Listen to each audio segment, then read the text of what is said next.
આશ્રમ નજીક ગત બુધવારે રાત્રે થયેલી યુવકની સરજાહેર હત્યાના બનાવનું કારણ પ્રકાશમાં આવતા ખુદ પોલીસ પણ ચોંકી ઉઠી હતી. શહેરના કાઝીવાડ નજીક રહેતા મિત્રના ભાણેજના ઘર પાસે ગાળો બોલતા શખ્સને કાકાગ્લોન બોલી તેમના પિતાને સમજાવવામાં મિત્ર સાથે ગયેલા યુવક પર થયેલા સશસ્ત્ર હુમલો જીવલેણ સાબિત થયો હતો. પોલીસે હત્યા સહિતની કલમ અન્વયે ગુનો નોંધી હત્યારાને શોધી લેવા માટે ચક્રો ગતિમાન કર્યા હતા.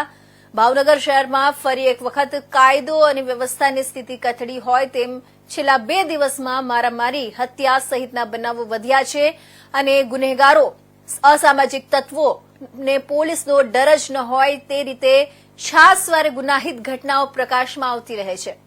આ દરમિયાનમાં મકર સંક્રાંતિના તહેવાર દરમિયાન શહેરમાં વધુ એક ખૂની ખેલ ખેલાયો હતો, જેની વિગત એવી છે કે શહેરના કાઝીવાડ લોહાણા જ્ઞાતિની વાડી સામે આવેલા ઘંટાળાના ચોકમાં રહેતા ખાલિદ ખાન રઝાક ખાન પઠાણના ભાણેજ આમિર ખાનના ઘર પાસે અરમાન ઉર્ફે ભોલુ સલીમભાઈ લાખાણી અવારનવાર ગાળો બોલતો હોય છે.